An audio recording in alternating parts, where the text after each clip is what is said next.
And I'd like to introduce Jim Creachen, and who's a retired professor of sociology at the University of Alberta, Canada. Jim is a Canadian scholar who earned an MA and a PhD in sociology from the University of Arizona. Hey, hey. He is graduate training and research focused on crime and delinquency in Southern Arizona and the border region. And he was tenured in the sociology department at the University of Alberta for 3 decades, where he taught courses in crime and delinquency, the sociology of law, and research methods and statistics.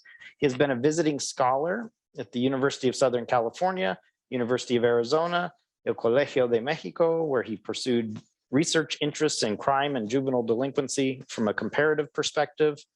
And in 1998, Jim was one of the founding members of an innovative master's degree program in American and Canadian studies offered at the Autonomous University of Sinaloa in Culiacan, Sinaloa. And he returned to Mexico and taught courses in the Faculty of International Studies and Public Policy at, and Jim, you'll have to help me with that, at La UAS, or until his retirement in 2012. That's a mouthful, but we're grateful to have you here, Jim, and we'll let you start sharing your program and say hello to our folks.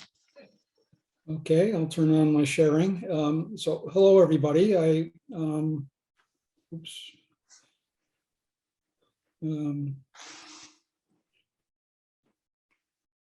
That is being shared right now, I guess, huh? Yes, you are good. Okay. I'm minimizing mine so I can see my screen. It's a pleasure to be here. Last week, I received the first copy of the book I've been working on since God knows how long, many years. I'll talk a little bit about that. But what I'm going to do in the presentation today is talk a little bit about the book, but mostly talk about cartels in Mexico and what we know about them and how we've come to know about them. And okay, I'm having trouble moving forward here. Okay, but let me make a few introductory comments here. Okay, the beginnings of this book were actually sort of serendipitous. I never intended to start studying cartels. Back in 1996, which is now what, 25 years ago, I had a sabbatical and I ended up at El Colegio de Mexico and lived in Mexico City for a year. And I had gone there to actually study juvenile delinquency, and with the intent of doing a tri-national comparison between Canada, the United States, and Mexico. And at the time, I began noticing things in the newspapers and about cartels and violence in the city, and I began collecting articles. Okay, so in a way, this whole thing became somewhat accidental. And over the years, a number of circumstances, for instance, I ended up teaching in Culiacan, almost by accident. I'll talk a little bit about that later. But I was invited to go there, not knowing anything at all about the city. And it turned out I went right into the nest of where narco cartels were born. So it was a little bit of an accidental study. I would like to say a couple of things at the start, and many academics are doing this nowadays. You can tell by looking at me that I'm an old white guy. I'm Anglo. I'm Canadian to the core. And so what's my justification for writing about Mexico and cartels? And I'm looking at it as an outsider. I admit that. And sometimes what I would argue is that looking at it from an outsider sometimes allows us to make comparisons that insiders don't necessarily think about and consider. But anyway, the point is that I recognize the reality that I'm not a Mexican and that I'm not a native Spanish speaker, and I've in some ways struggled to learn Spanish, but that's who I am. Anyway, what are the big narratives of my book, and what are the central questions? Well, many people who start looking at cartels or who are interested in cartels in Mexico really focus on the narcos themselves, on the individuals who are the leaders of these gangs or members of these gangs. And they ask questions like, how did they get to become so evil and so rotten, and what is their motivation? Well, I do talk a little bit about that in the book, but that's really not the main focus. The main focus has really become the question, what's so different about Mexico that allowed those narcos to become so powerful? Okay. In many ways, after, many of the people online here and sharing this realize that Mexicans are actually not that much different from us. They care for their families, and their goals in life are very much the same as ours. But what is it that's happened there that allowed these narcos to thrive and gain control and have so much influence and create so much violence? So that's going to be the main focus of the book. Okay, and we'll talk a little bit about, where does it leave us, and can things be fixed, and what's the status of where we're at, okay? But before moving on, I just want to say a word about the title. I think it's relatively important to note that I actually talked about wars, drug wars, and because we tend to think of the drug war in Mexico as one thing. It's not. There are at least 4 different kinds of wars going on.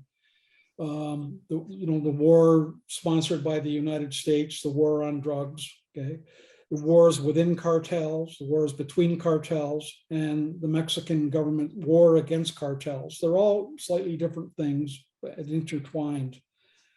And the idea of a covert netherworld, I borrowed that from an American scholar at University of Wisconsin, Alfred McCoy, who argued this is a good way of talking about how crime and corruption and cartels and mafias are all actually linked to something normal. So the title, I went through a lot of different transmutations before we arrived. Okay, I arrived with the editors at University of Arizona Press at a real title. And it was deliberately chosen to reflect that idea that there are many wars and that corruption is a very important part of it. And there's a subtitle, this idea of transformations. And the reason I use that word, it has 2 components. Number one is Mexico's cartels have dramatically changed over the period of time I've been looking at them. And they're not the same as they were when I began, and they're constantly evolving, so they are transforming. But the idea of transformation is also tied into the language of the current president of Mexico, Andrés Manuel López Obrador, who believes he's bringing about what he calls a 4th transformation. Okay, we have some time, I can talk about that at the end. But anyway, these are the beginnings. Okay, let me start here, okay, by pointing out that the word cartels, okay, los carteles, is a word that gets used by academics in much of the world to refer to criminal organizations and mafias in Latin America. Okay, it's rarely applied outside of Latin America, and elsewhere we tend to think of the kind of groups I'm talking about as drug trafficking organizations, DTOs, transnational crime organizations, mafias, or organized crime. And in the literature on the formal academic literature or security studies, okay, we're more likely to talk about those things. When we or ordinary people look at cartels, there's really an overemphasis, okay, and let my crazy thing settle down there. An overemphasis in talking about the bosses, the jefes, the capos and kingpins. And they attract our attention, and they're very interesting characters, and it's very understandable that we do focus on them and who they are and how they got to have so much power. And we overlook the fact that all of this happens in a context. There are social political factors, okay, and institutionalized connections. That's the first lubricant there. And how do we know about cartels? What is, what's the kind of information we have? Most of what we have basically comes from things like Netflix, okay, and streaming social services, social media, and fictional accounts. And those kinds of books, like Don Winslow's 3 books about cartels in Mexico, for instance, have had a great influence, and they do tend to focus on the bosses and the people involved rather than the context. Academics and other people have managed to gather some data, but it's very limited. But the fact is that much of that data is coming from the US and from the Drug Enforcement Assistance Organization and the FBI, for instance, and it presents a narrow view of it. Okay, and there are files produced in the US war of drugs, and they're maintained. Much of that has come from protected witnesses and the imprisonment of kingpins when they have deemed to talk about it. Most of that information is still hidden in the archive and not available. And it's gradually being released now, but it's not widely available to the public. Now, in Mexico and Latin America, people know about cartels and they talk about it. And much of it is found in social media, and in particular in corridos and narco corridos, a style of music where bands sing songs about major leaders or major events, and groups like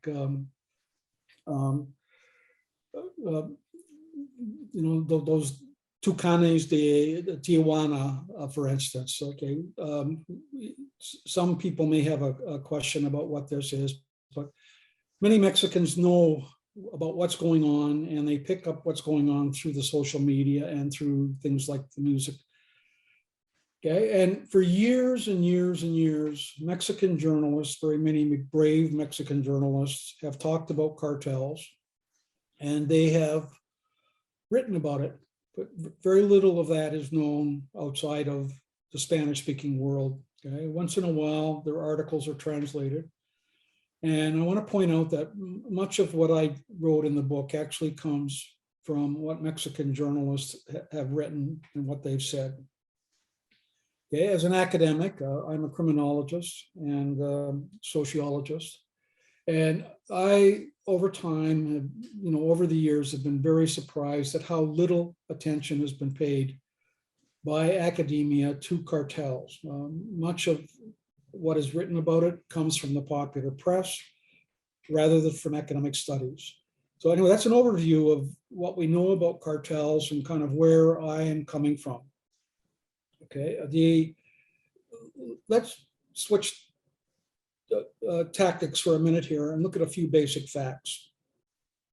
Okay, what I've got here is a map of Mexico. Okay, and these are the highways. The lines on this particular map you see in front of you are the major highways that run through Mexico. And there are actually very few. Okay, and this geography is going to explain quite a bit in the long run. Okay, along the Pacific coast, the only highway that basically goes up through Nogales, okay, starts down at Mazatlan, okay, and moves up the coast. And in between, there are mountains that are all virtually impassable. The Sierra Madre Occidental, okay, blocks off the Center Plain from the east, and the Sierra Madre, I got it backwards, the Occidental and the Oriental are, create a situation where there are very few ways of getting through Mexico because much of it is remote and difficult terrain to move through. Okay, so let's move on a bit here. over time through the DEA and through information, written by journalists, we have identified key trafficking routes that basically follow those major highways or routes: the Pacific route, okay, down the West Coast, the Central route coming through the Central Plain, and the Gulf route, okay, in the Caribbean. And on the southern border now, which is becoming much more important from Central America, okay, there are many drugs entering in down at that particular point. Again, these are the ways of getting through Mexico, and they're going to become the routes that are important for the development of cartels. Okay. Originally, the DEA and the American war on drugs was focused on Colombian cocaine. But in the 1990s, early 1990s, those routes were closed off. And as a result, something referred to as by many people as a perfect storm shifted the shipment of drugs and cocaine from South America through Mexico. And in effect, it became a trampoline when the Caribbean routes were shut down. The drugs, of course, then began moving through the traditional marijuana routes, in particular in the Northwest. Okay? And money and arms began moving back into Mexico. And much of it escalated when Nafta was passed, and Nafta came into effect in the 1990s. And tens of thousands of vehicles, I'm talking daily, were crossing at Nuevo Laredo and in the corridor on the Mexican side between Matamoros and Reynosa. Okay? So these trafficking routes were going to be taken over by or used by the cartels to develop and to become stronger and incredibly rich. Now, here's another way of looking at it, okay, from a later analysis by a group called Stratfor. And they have, the routes again over time have historically become well known and established, and we know that the drugs are moving. Okay, all drugs are moving through the West Coast, through the Central Corridor, and up through the Gulf.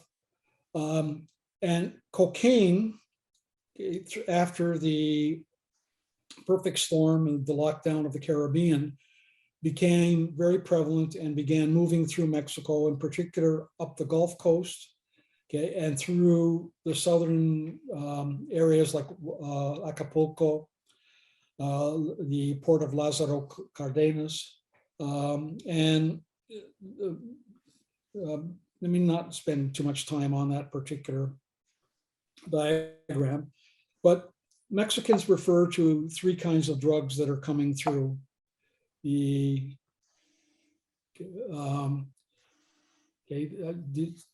apologize for the delay here on this. Marijuana, okay. The heroin, okay, and of course cocaine. And in recent years, synthetic drugs, amphetamines, okay, have become increasingly important. Okay, with the rise of the drug cartels, I apologize here.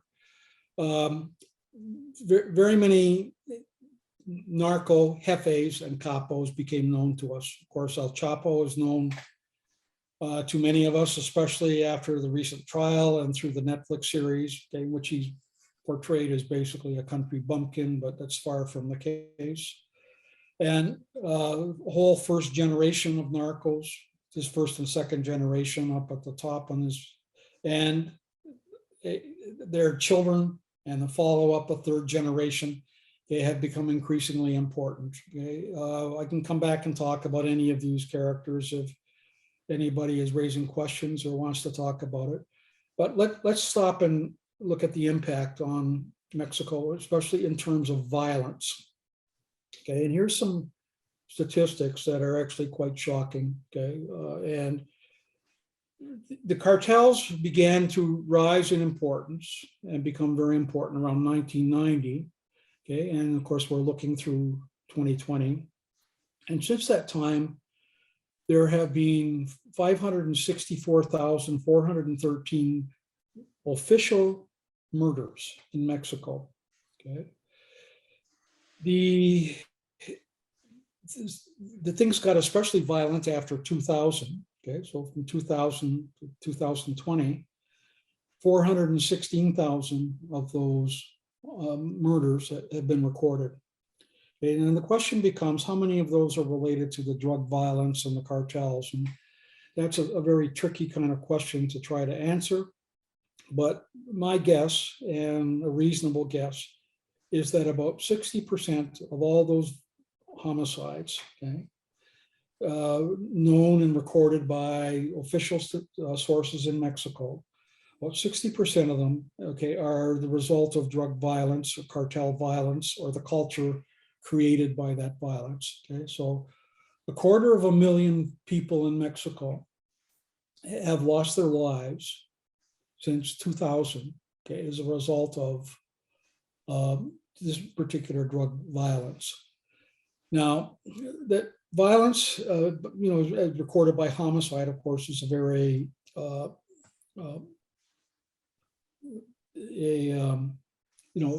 we consider it a stable kind of indicator of and a measure of social disruption, but there are all kinds of other things going on too. Okay, as of today, and I've got an estimate here of 70 to 75,000 people who are missing or unknown, and that number is actually low. Okay, it's higher than that. This is a number thrown around in newspapers and in official sources, but the actual number is real. So how do we think of these things in a comparative perspective?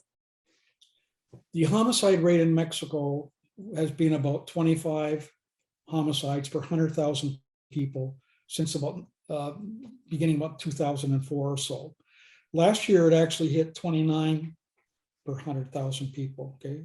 And the thing to note about that 29 per 100,000 is this is in a new regime, the AMLO Morena government, which has supposedly taken steps to try to control it. Canada, by comparison, we have a rate of 1.7. Last year, the rate was 7.8.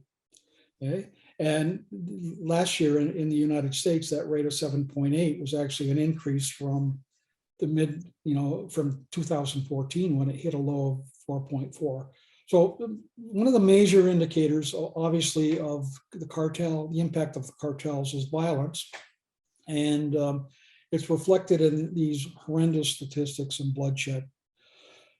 Okay, here's another way. I'm going to talk about that violence for a minute. What I've done on this graph is plot the total number of homicides, okay, per year. Actually, chooses a count per year. So right now it sits around 36,000 or so per year, all kinds of homicides. If we take into account that, every country always has homicides, this brown part on my diagram here is meant to represent the fact that, about 40% of all the homicides that actually occur are not related specifically to cartels. Okay, the blue part of the graph on here is indicating what percentage is probably related to the cartels. Now let's look at some events related to that. Okay, I've got a line on here indicating that actually the violence in Mexico had been declining, okay, for a number of years, including at a period when the cartels were forming. Overall violence was going down. The again, just a reminder, the USA war on drugs actually was declared in 1971, but it began in earnest in 1972. So the US war on drugs is going on in the background. And a number of events, though, happened in Mexico that led to escalation. First of all, in 2000, El Chapo escaped from prison for the first time. And with his escape, things began escalating, wars between the cartels. Excuse me. His escape corresponded to a major change in government in Mexico. Vicente Fox became president, and he decentralized the power of the Mexican state.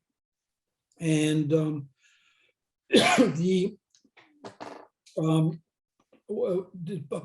states became more powerful instead of leaving most of the power to central Mexico and the federal government. Anyway, El Chapo escaped. He began a series of wars. The first ones were against the Tijuana cartel and the Carrillo Fuentes family. President Felipe Calderon declared a drug war, in 2006 when he came into power. And immediately after, the violence escalated, as you can see, by a jump. The wars within the cartels continued to go on. El Chapo and some of his allies, longtime allies, a family known as the Beltran Leyvas, engaged in a dispute. The violence escalated to the point where the PRI actually managed to return to power, much to the fear and anger of many progressive people in Mexico. For a while, it looks as if the violence had declined, but this is somewhat of an artificial decline because the government of Enrique Peña Nieto began counting less carefully, we'll put it that way. And by, and after the PRI return, all hell broke loose again, and we ended up to the point where there were 35,000 murders a year, associated with cartels. So that's kind of an overall picture of the violence, but let's for a moment go back and look at what was happening with the cartels themselves. And much of what I'm going to talk about here is actually borrowed and based on some incredible research from a couple of web portals in Mexico. So I'm just going to pull their graphics up as we go through here and try to tell the story about the rise of the cartels over that period of time when violence jumped dramatically. So let's begin by stopping and taking a look at what cartels we're talking about. What I've got here on this particular graphic are the major cartels that over the years have played a role in Mexico and we continue to talk about in the literature. So the Sinaloa Cartel, now referred to as the Cartel de Pacifico, the Cartel Jalisco Nueva Generación, the cartels of the Beltran Leyva. The yellow color here is meant to indicate they all have common roots. There's also a cartel on the East Coast, the cartel, the Gulf Cartel, and their military wing, the Zetas, which became a cartel on their own. And in central Mexico, cartels like the Familia Michoacana and the Caballeros Templarios, they're related and split off from each other. And Juarez Cartel, based out of Juarez, of course. And if you've been watching Netflix, that's the current season 3 is really focusing on the cartel, the Juarez Cartel and its rise. The Tijuana Cartel and other cartels in central Mexico, like the Milenio Cartel de Oaxaca, the southern Mexico, and Colima on the Pacific coast, and the original Cartel de Guadalajara. So let's go back. There's a link here I'm going to pull it up for a minute, and I'm not going to stay on it. Okay. Each one of, there's a, let me back up, okay? We'll go back.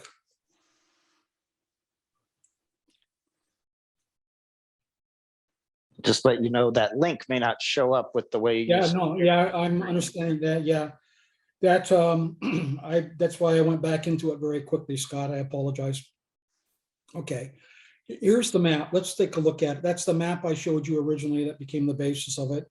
And it goes back to 1976, and it's going to trace the development of the cartels right through the Peña Nieto presidency. And the initial period in here with the red line is when the cartels began to form and move to Guadalajara and centralized and became very powerful.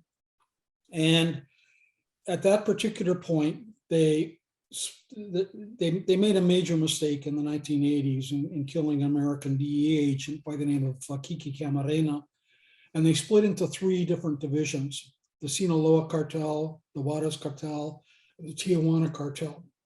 And they worked kind of cooperatively sometimes, but most of the time they also ended up in disputes and argued over territory. So we had the first confederation that got formed in that period. And they worked, as I said, relatively cooperatively. The Gulf Cartel began to arise at that particular period, and other smaller groups began emerging. By 2006, we had a situation that looked pretty much like that, and we'll move on here we'll go back, I guess, here.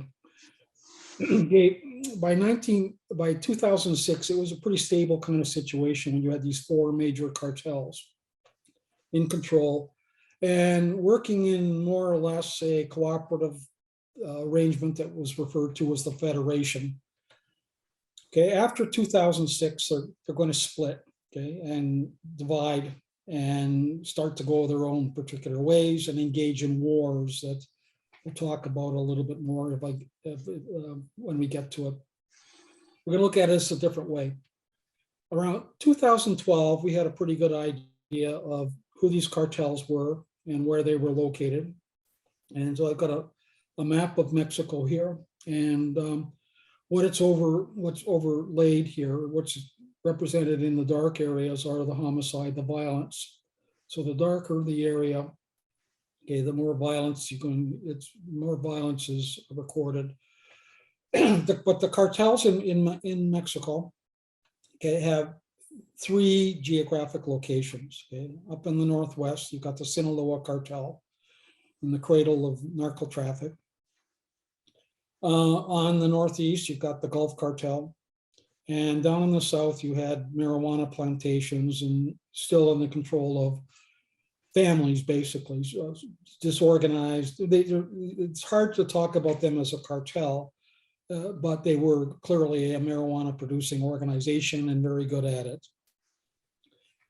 After 2012, as a result of internal wars and fights for plaza, and actually a deliberate government policy known as the Kingpin Policy, okay, the cartels began to split up. They were deliberately targeted, the leaders were targeted and arrested. And what happened was what's referred to as a Hydra head impact, okay, where one cartel leader was taken down, two other ones jumped up. And we began talking about smaller groups, cartelitos, little cartels. And the government logic at the time was that it's going to be much easier to control little ones than big ones.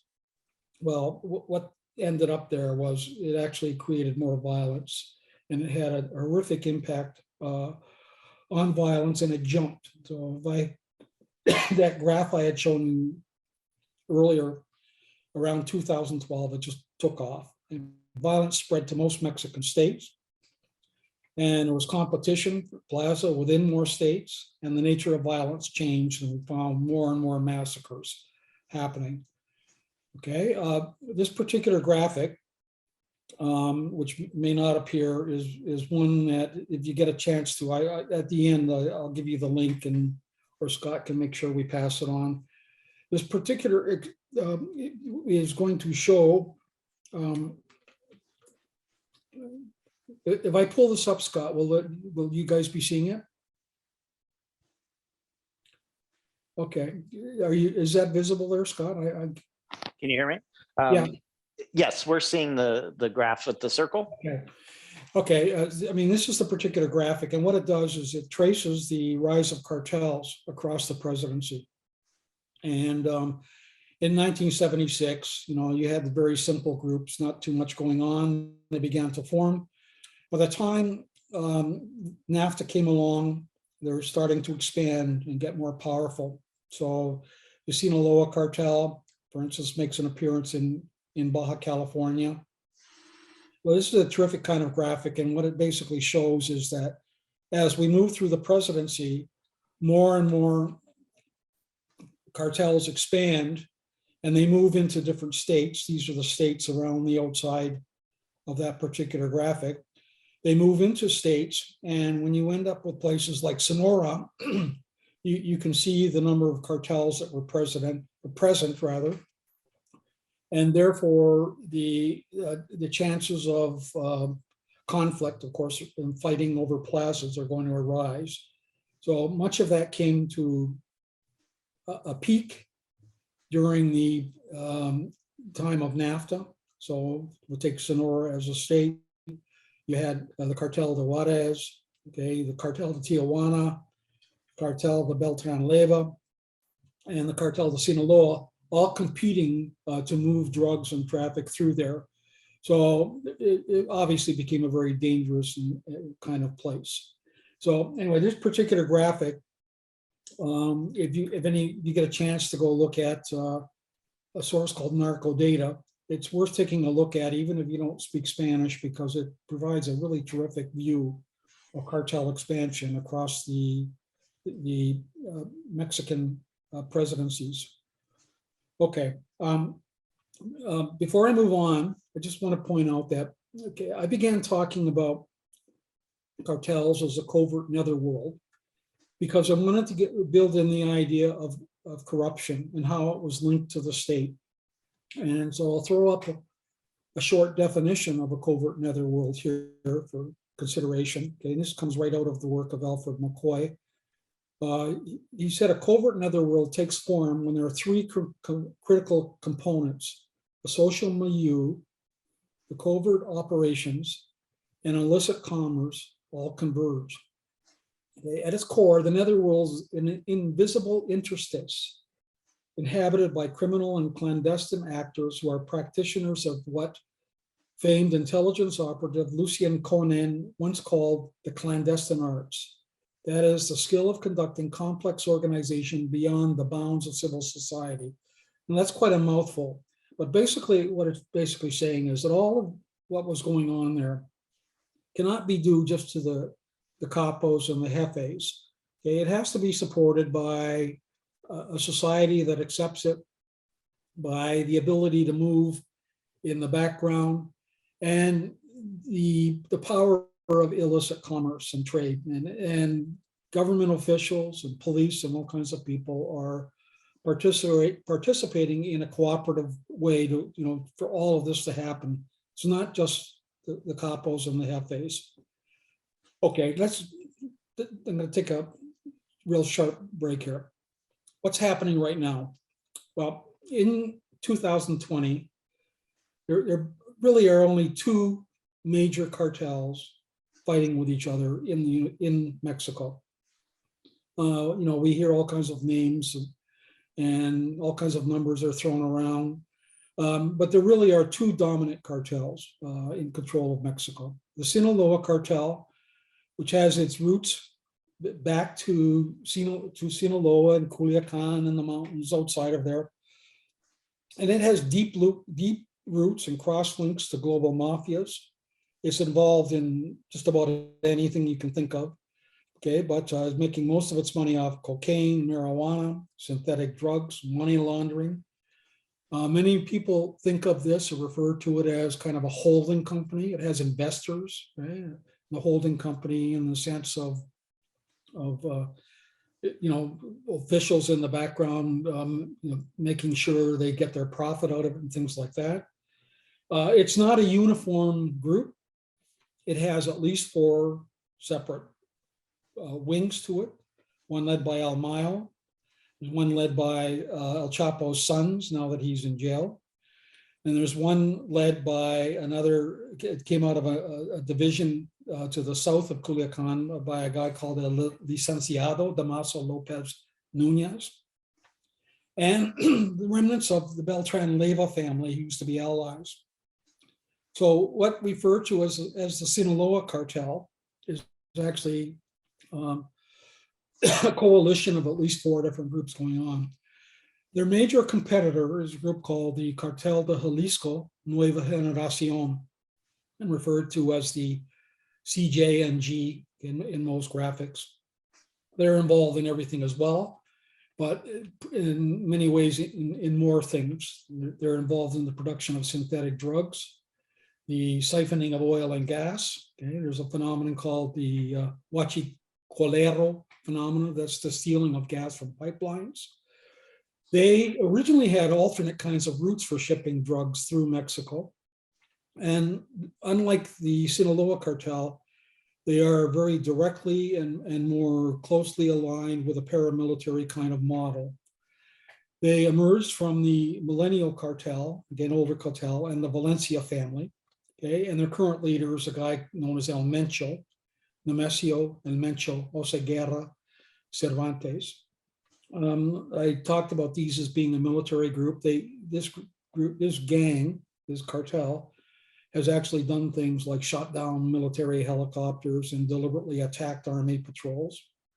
And they're very brutal. The Sinaloa Cartel they're not saints. I don't mean to imply that, but they're really nothing like the Cartel de Jalisco Nueva Generación.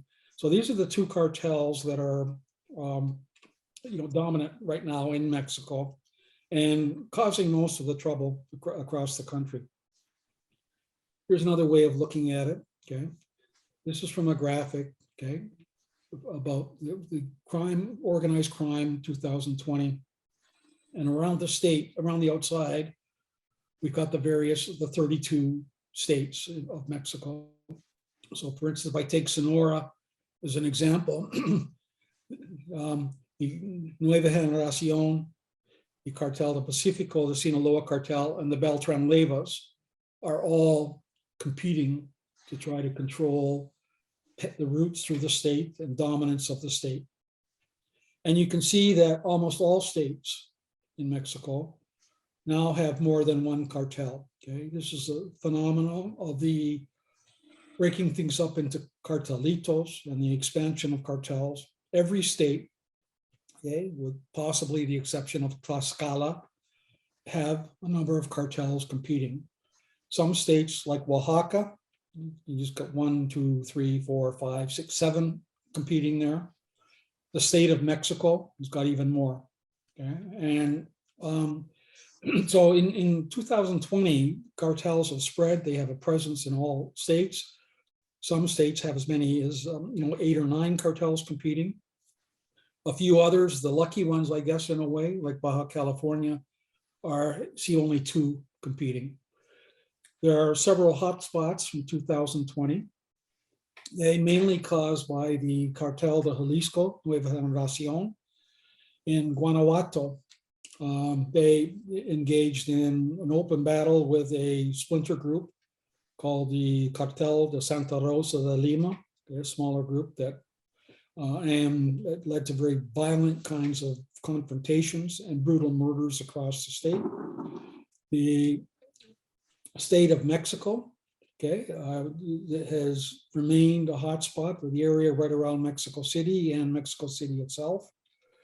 And Jalisco, okay, have remained hotspots. And Guerrero, okay, again, I won't spend a lot of time on this, but most of the violence in 2020 was located in those areas I just identified there. And Oaxaca has, I guess I should have waited for the arrow to pop up there, but Oaxaca has become a hotspot with movement through the southern border. Okay, what where are we at? What are the solutions? Well, the president of Mexico has talked about a fourth transformation, and he's been somewhat unrealistic about it. When he came into power, he declared that the war was over. It's far from over. He said his preference for dealing with the cartels was to deal with abrazos, hugs, not bullets. He argued that the best way to deal with it is to go after the corruption of higher level officials. And but at the same time, he cut back on, all kinds of services, education, security, social services. And he has not been willing to work very well with critics. He's very dismissive of critics. He's tended to refer to as the problems in Mexico was all the result of neoliberalism, and anybody who criticizes him is a defender of neoliberal models of trade.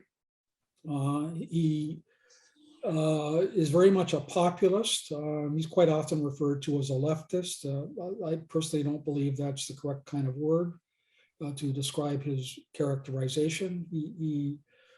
Again, he appeals to the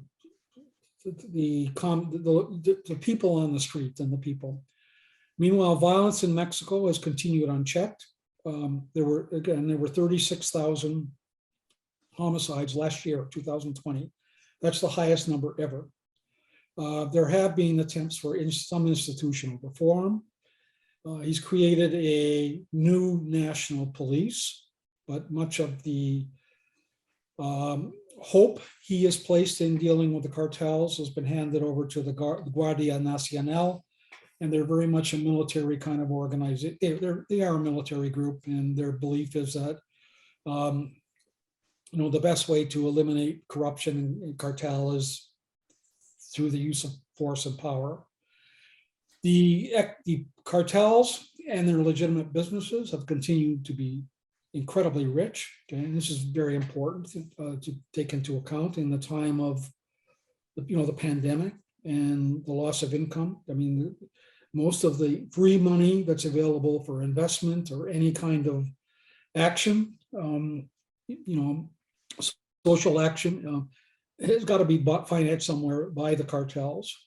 The energy sector has not contributed. The pandemic has affected the economy. Remittances are down from the United States. The border is closed. It's more difficult to get across. And of course, many people in the United States, Mexicans who were sending money back, are unable to do that. In Mexico, and right now there is an attempt to go after. Okay, in the background, my Alexa is talking to me in the background. And so, anyway, in Mexico, many former leaders have been targeted as the sources of corruption, and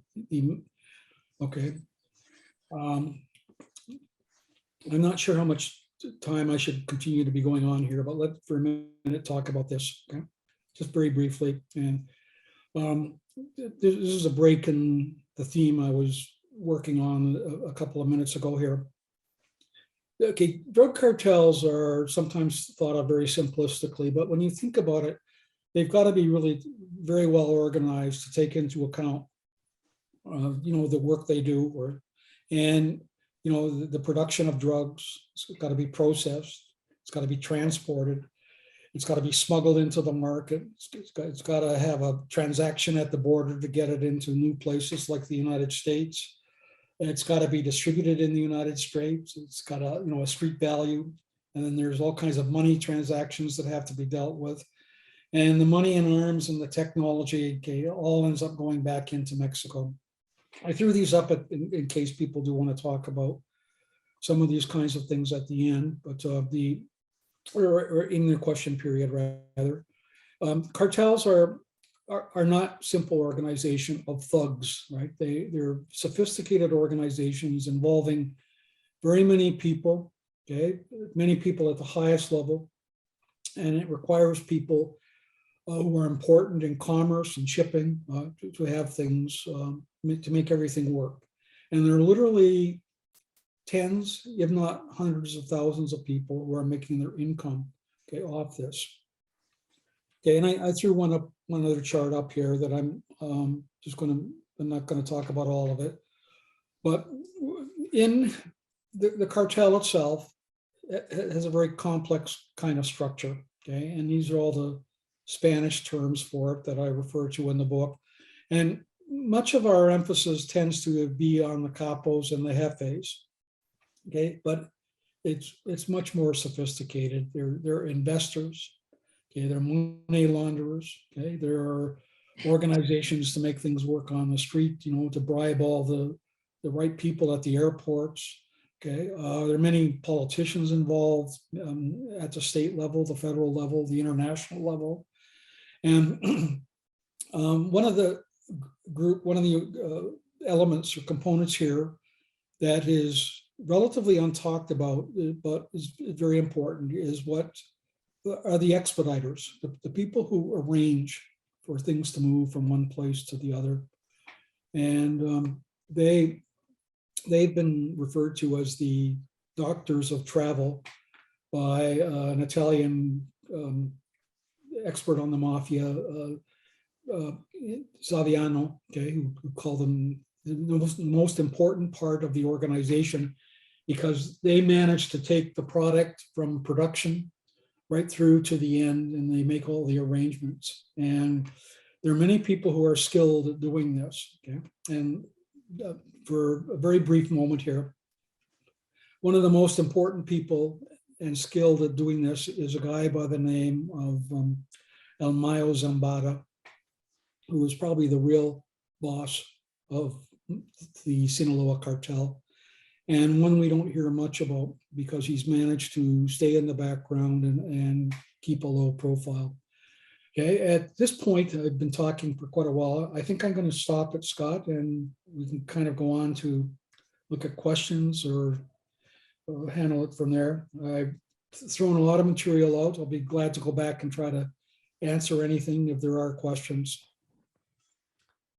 Thank you, Jim. And we do have some in the chat that have come in, and then anybody in the room, please put your hand up for me and we'll get you a microphone too if you have any questions there. So I'm going to go back. We have a long line. You were absolutely right that we'd have a lot of questions, and let me get to the very first one here. 1 second.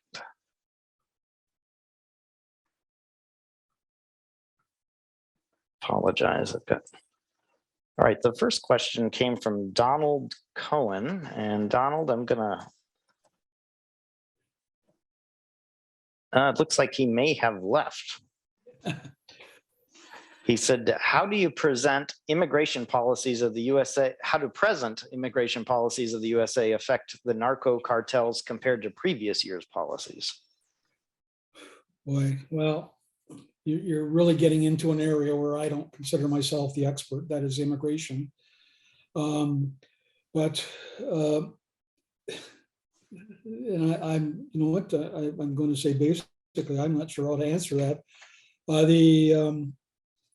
Most of the, I do want to point out that most of the drugs and the money that's going into the US are not, you know, they're not shipped by, you know, routine kind of people on the streets, migrants coming in. So in the sense of moving drugs or moving the business of cartels forward, the policy on migrants is not going to affect it a great deal. Now, what it does do, of course, is it closes the border so that you know, the checks on the border are tighter. It's there's kind of a general impression that many people have from watching Netflix or other kind of series that, you know, the narcos are on one side of the border and they're doing things like using they're tossing bales of, you know, things over over a wall. Well, I mean, that literally is a very minor part of it. most of the drugs coming in are coming in through the normal trade routes, in shipping vessels. And so again, rather than drone on, I mean, I honestly don't know how to answer that. I mean, it makes it difficult for cartel members to move back and forth across the border, but they've got well-established routes on both sides of it. So I don't think it's affected it all that much, to be honest. Our next question is from Peter Hirschman. Peter, if you would like to unmute yourself, you can ask your question. Okay, thank you. So the question is about the willingness and ability of the government to control the cartel violence, and also on the level of collusion between the various levels of government and the cartels. And I was just asking if you would comment on both of those things. The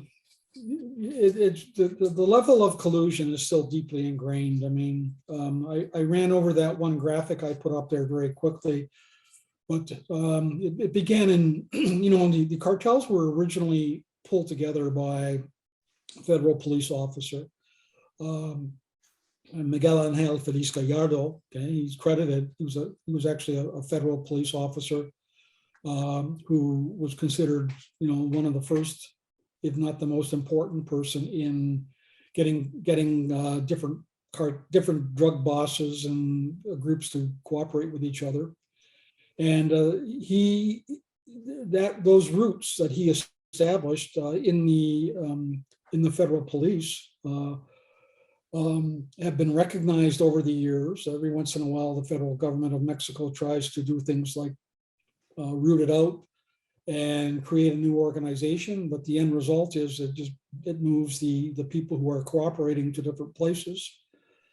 Back in, again, there's a very complex answer to your question, but back in prior to 2000, prior to the area of Vicente Fox, the consensus is that most of the cartel business went right up to the federal government. A scholar by the name of George Grayson, used to refer to something he called the traveling suitcase. And so in order for cartel bosses to operate, they would have to work with a representative of the federal government who came to visit them, generally from one of the federal police forces. And a bunch of money was thrown into a suitcase, and that person would take it back up to his boss, and he take 1/3 out for himself and pass another third up, and they left 1/3 with the people. So, I mean, the level of collusion's always been there. And over time, it's kind of moved around. I mean, like I said, it originally was identified as being part of the federal police, but after 2000, when Vicente Fox became elected, he defederalized the federal power. And in effect, he gave power to 32 governors or 31 governors and a federal district at that time. And the cartels themselves realized that all they had to do was shift to work with the governors.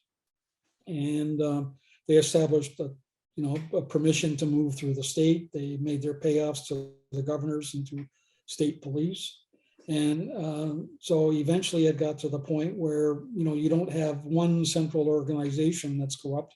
You have it spread through all the states and radiating out through the governor's office, through the state and municipal police, as well as the old pattern that was still in place of the army, the federal army and federal equivalents of the FBI still having a handle in it. Now, how do you get rid of that? I mean, it's obviously very difficult because there's so many people making money off it. And I mean, I'm not sure that answered your question, Peter, but there was another part of it there that I. And actually, he's off now, but I think you got it. Yeah. Our next question is Susan Syracuse. If you'd like to unmute yourself, Susan, and ask your question.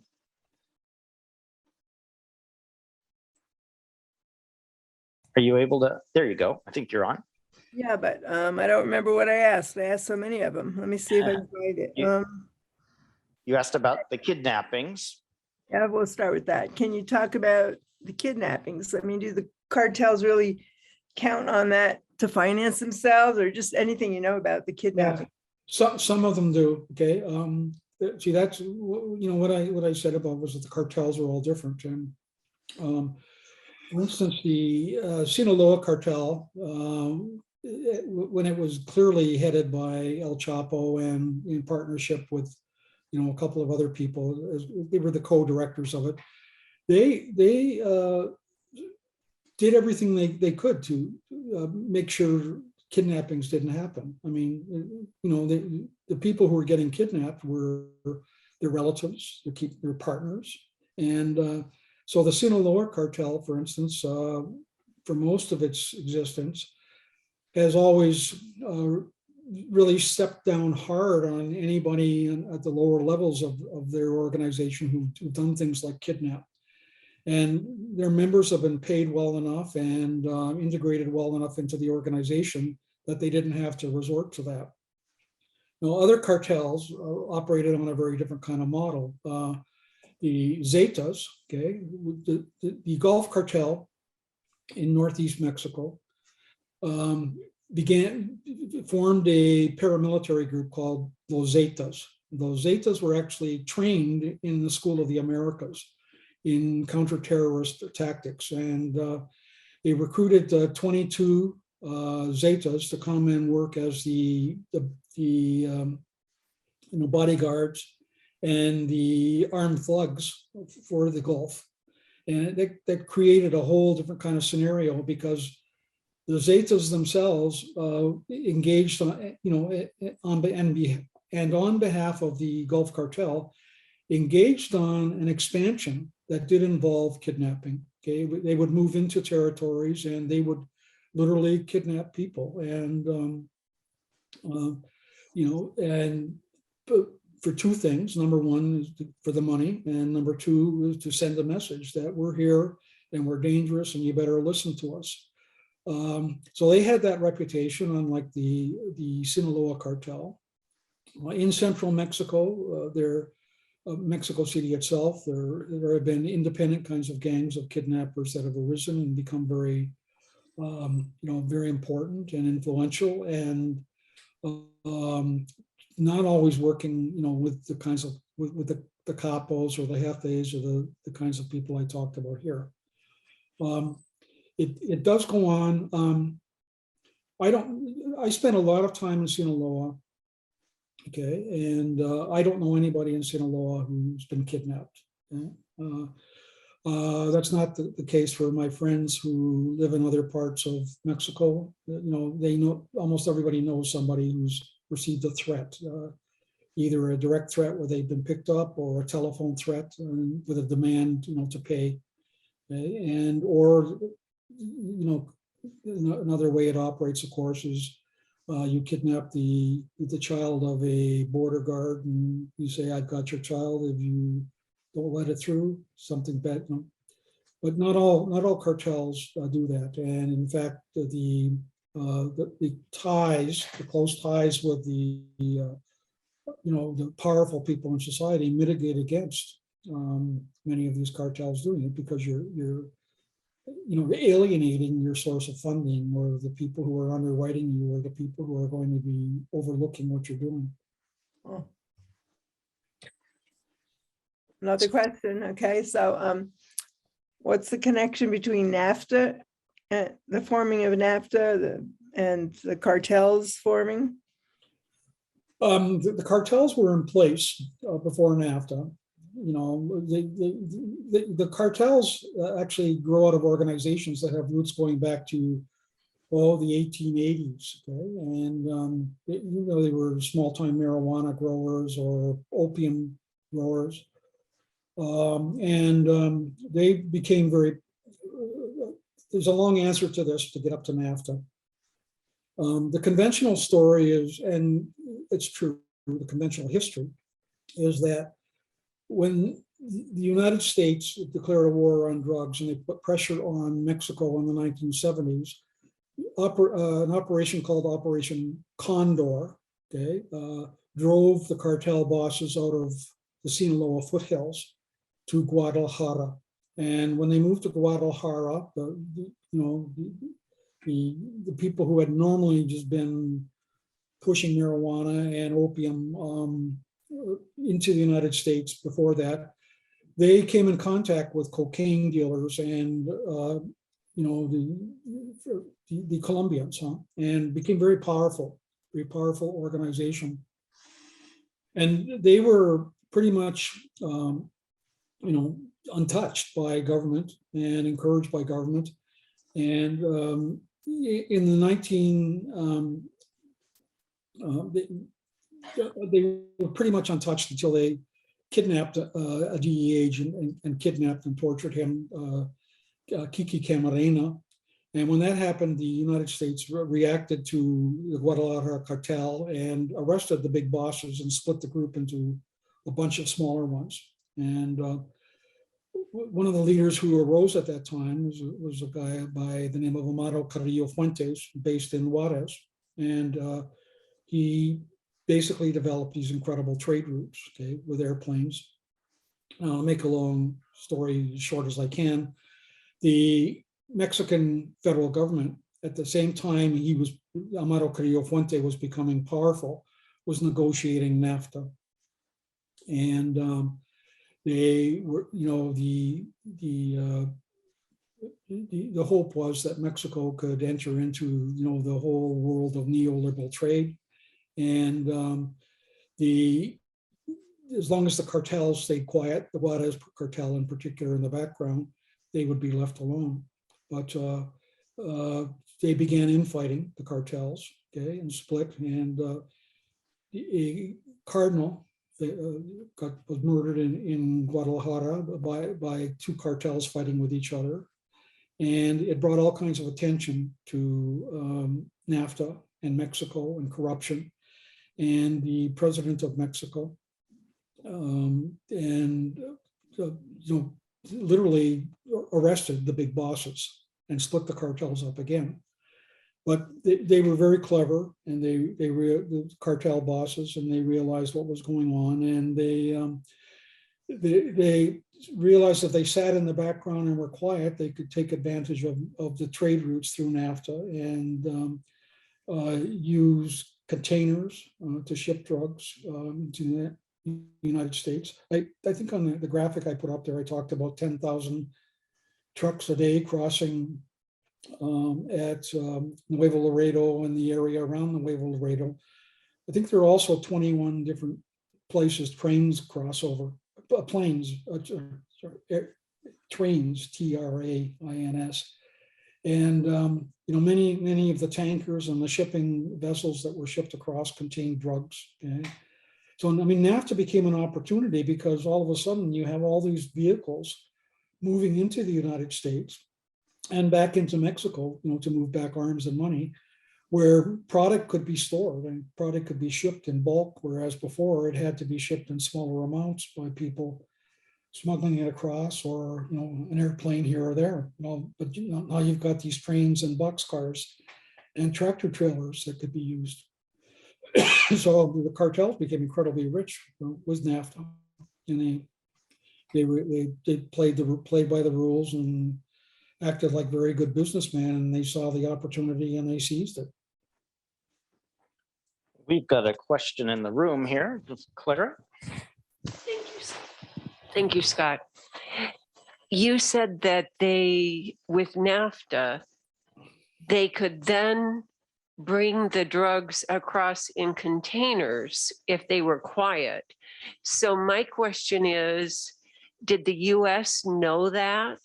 And what about security? Were they not checked? Sure, but they also bribed Americans on the other side. And you have to realize how creative some of those shipment containers were. There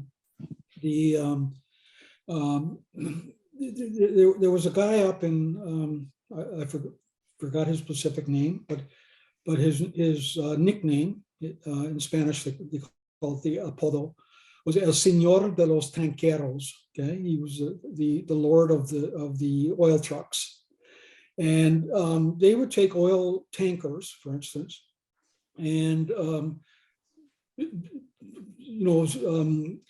open them up, build a special container inside, and store cocaine. Okay, marijuana was kind of bulky, but it was, the smaller the drug was, like heroin and cocaine was smaller in bulk, not in value, and put it in internal compartments and then seal it back up. And on the Mexican side of the border, when it was coming through, you bribe somebody from customs and immigration, and who does an inspection, and he puts a seal on the tanker, and it moves across to the other side where the seal is cut open, and they inspect the inside of the tank, and they don't see anything. And even if they saw anything, in most cases, the cartels were smart enough to bribe the person doing the investigation on the other side. So I mean, those are just the example of oil tankers, and most people know about other kinds of things that El Chapo was famous for. For instance, he at one point shoved cocaine packets in cans of jalapeno chilies, and so part of the jalapeno can was actually a holding vessel for cocaine in the bottom. So they were very creative on one level, but they also were smart enough to know that who they had to bribe.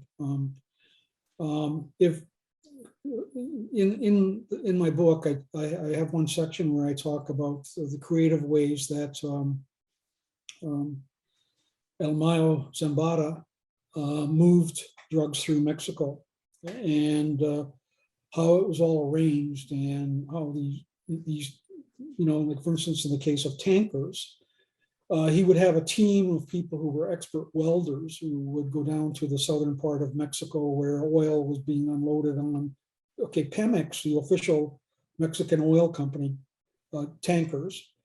They would open those tankers up, create those compartments, seal it back up, weld it, put the oil in, falsify all the shipping bills of lading, have an escort travel behind the tanker, with armed guards in case something happened. And besides the people with guns traveling, they had a bagman who would pay anybody who happened to stop them and question it, and they'd bribe them so it could move on.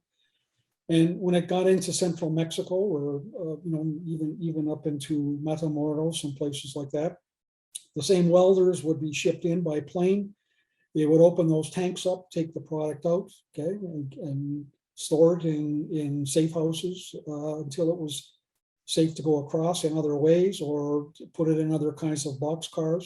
And these guys are ingenious. I mean, and NAFTA just gave them more opportunities. So instead of having, you or me or some poor person strapping a pound of marijuana or cocaine to their leg, you could put tons of it, in some of these vehicles going across. Okay, but part of my question was, so both sides, the US and Mexico, were bribed. What about our government?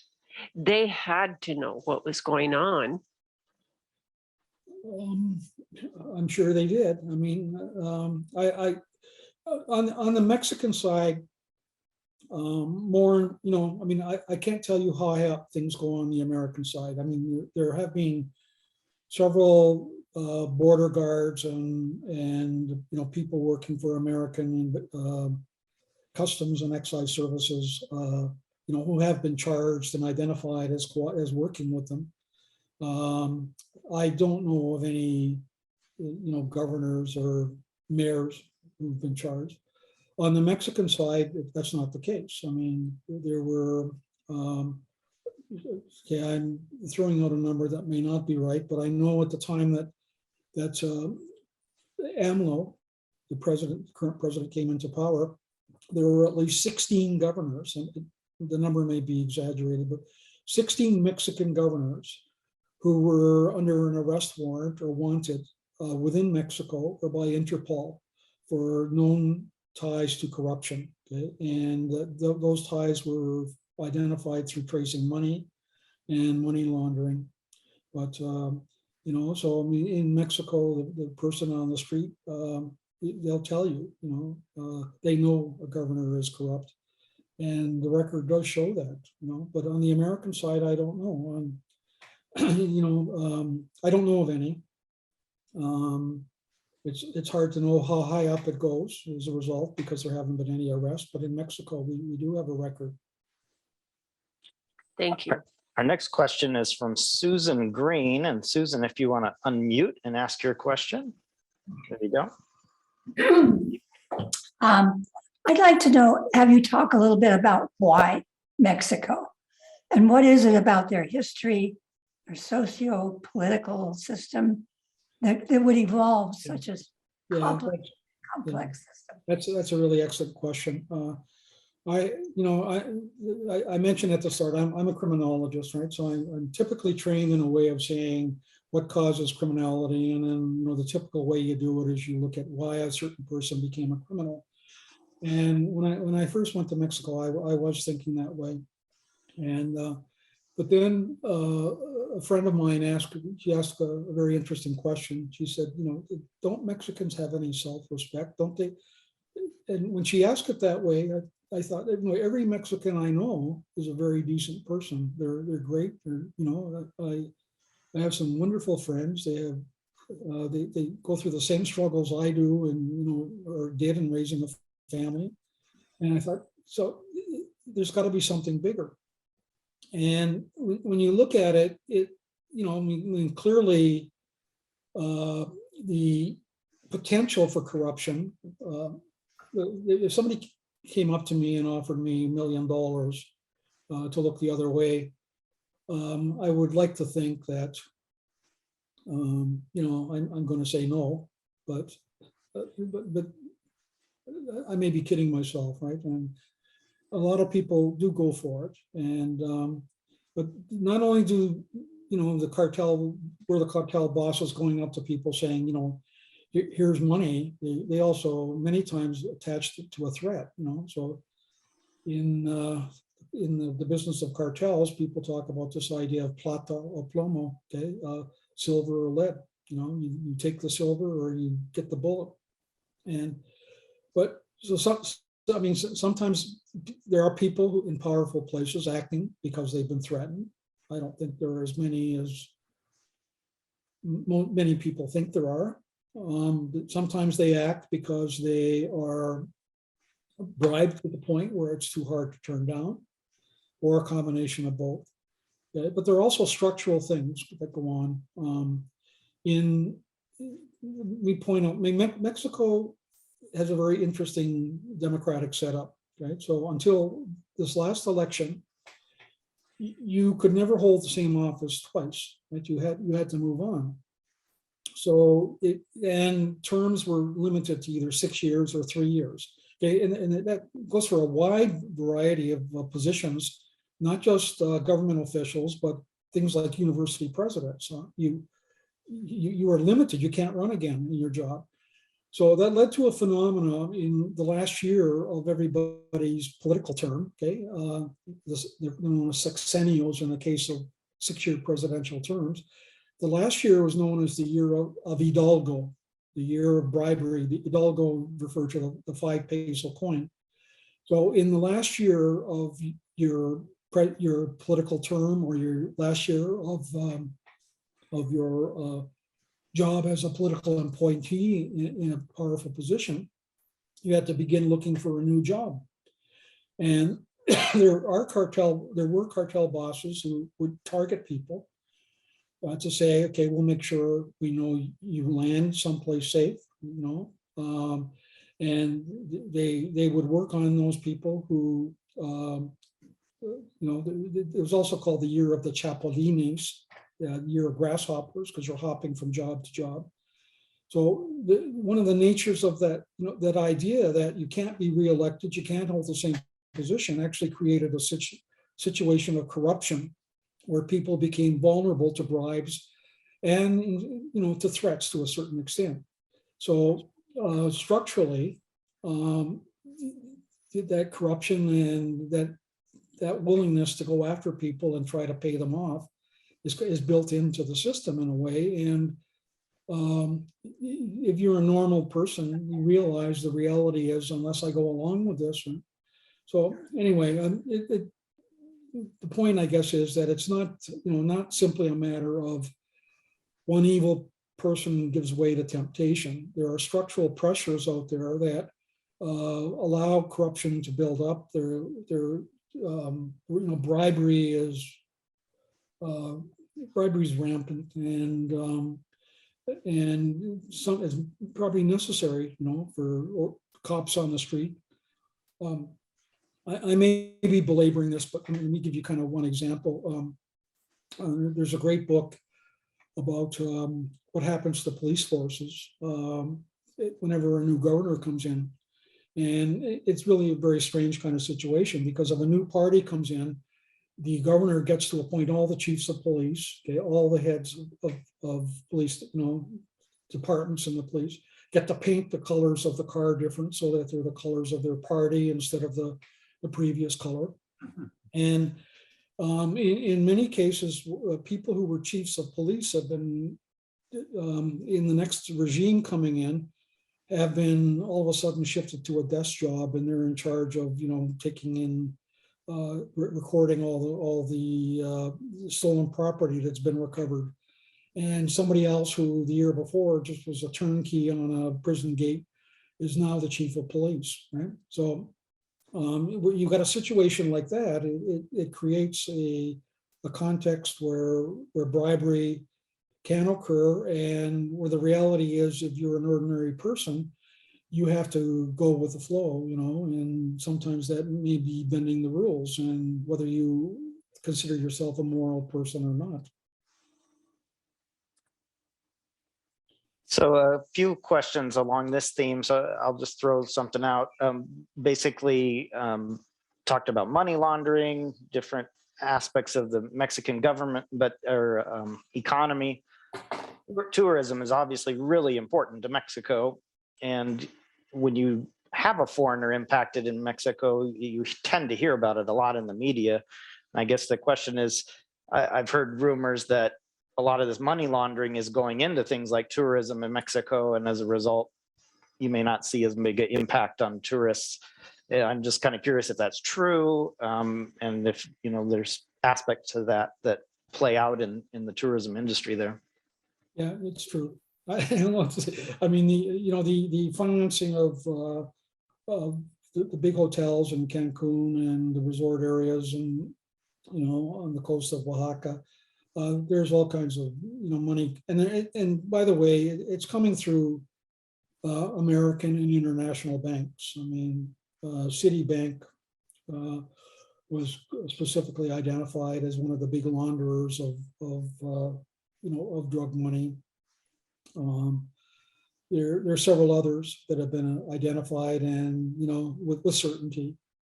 So yeah, the tourism industry, and whoever is in charge of the Mexican government agencies of tourism, stands to become very rich, and some of them have, not all of them, but some of them have. So I mean, I'm not sure what to say other than, you're right. Now, and people in Mexico know that. I mean, they're much more aware of it than ordinary people. And I want to point out too, like, I mean, many international companies, like Canadian companies, are they're heavily invested in mining, okay, in Mexico. They're heavily invested in tourism, okay, and there are links not only with the Mexican cartels to those, tourist businesses, but it's become more international now, and you've got Italian groups like the Ndrangheta also investing. So it's there. Okay. I'm not sure whether part of your question was about, lately in the Riviera Maya, there have been some shootouts, and those shootouts are, I have a hard time believing that they're part of major cartel operations. What's happening there is at the lower level where the gang members on the street and things like that are actually competing, to sell drugs to a tourist. And the big bosses, if they've invested in those businesses, don't want it to be harmed. So it's certainly not their wish to have the tourism industry go under as a result of all their violence. Right? So. Our next question is from Fran Manley. Fran, if you want to unmute yourself and ask your question.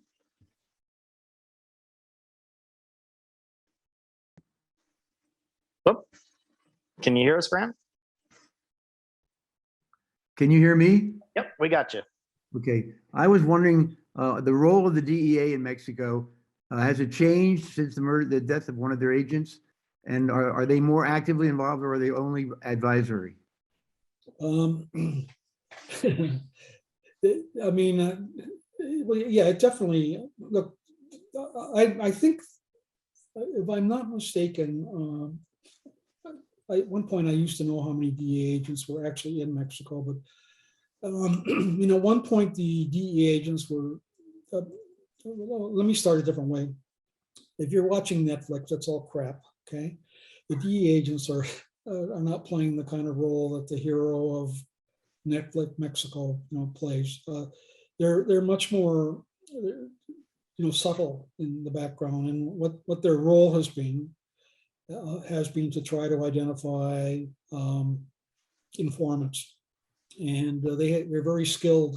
Okay, I'll come back to some of your question in a minute here, but the way they operate is mainly to collect information, and they did that by identifying people who would talk, and they begin at the lower level, work their way all up to the top, and they get to the highest levels. And a book came out, okay, at Christmas last year, talking about the let's see if I can grab it here. This particular book of El Traidor. Okay, it's the secret diary of the son of El Mayo. And in the book, he was arrested, extradited to Chicago, and held in jail there, and for trial. And his defense was, I was working for the DEA. Okay, I was providing them information, and the DEA dismissed this, but evidence came out at the El Chapo trial that he really was, right? So to go back to your question, the way they work is really to try to identify people from the lowest level up to work their way up to the top, to gather information about the shipment of drugs, and so that they can make a case in a federal court like they did with El Chapo. And there is, and they're not engaged in a lot of shootouts. Sometimes it did happen. There are agents like Hector Baez, written a couple of books about his experiences, and he was involved in a couple of pretty wild shootouts, but I suspect they're rare. I do sense I'm rambling here, but originally the DEA had only about 32 agents across Mexico. And now I think they were up to about 127.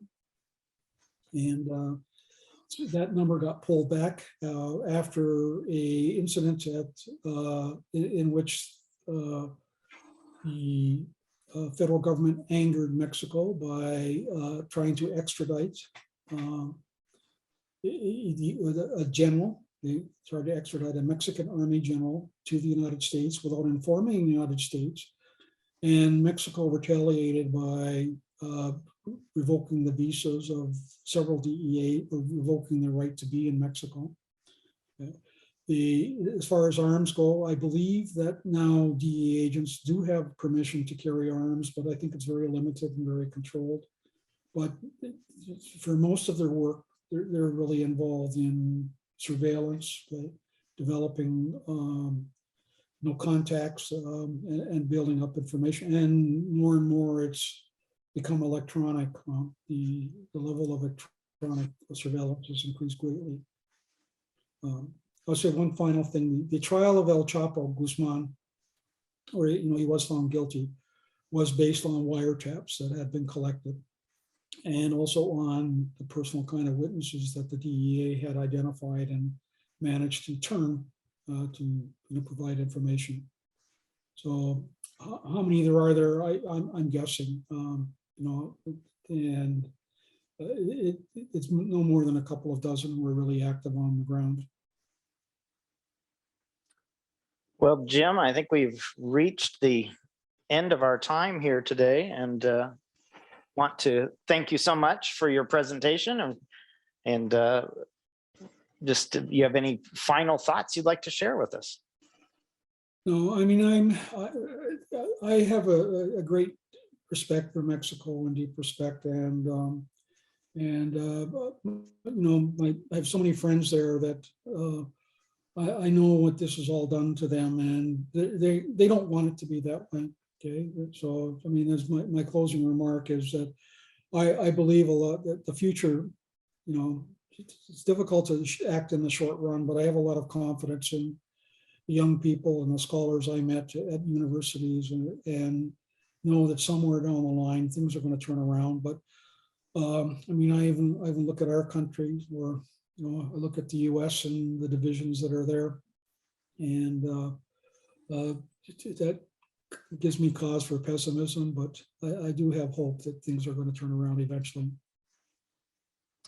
And we did put links in the chat to your book, Drug Wars and Covert Netherworlds, The Transformations of Mexico's Narco Cartels, produced by University of Arizona Press. And want to thank U of A Press and Jim again for the presentation. There is a discount, and for those of you in the room, I can give you the discount code, but if you order on their website, you can get 30% off any of the books in the U of A Press catalog through the end of December, including Jim's that I think has reached the warehouse now. We think it's available. We tried to time these. He's got his copy. And I've got one copy. You can get a lot for that. One copy is a supply and demand thing, Jim. You learned that from the cartels, right? I would like to hope so, yeah. Well, thank you so much. The bad part about these webinars is you don't get to hear the thunderous applause, but I'll ask my group here to make some noise. And thank you again so much, Jim. We really appreciate it. And we look forward to hopefully hearing from you down the road. Okay, that'd be great. Thanks. I hope to get back to Arizona soon. I know not everybody online is in Arizona, but the Canadians haven't been able to travel across the border until recently, so I'm looking forward to it. Well, we'll see you down, and you can thaw out here momentarily. Okay, good. Take care, and thanks everybody for joining us, and we'll be back again in 2 weeks, and we'll have a live presenter here in the classroom for our next presentation. So thank you again. Take care. Bye-bye.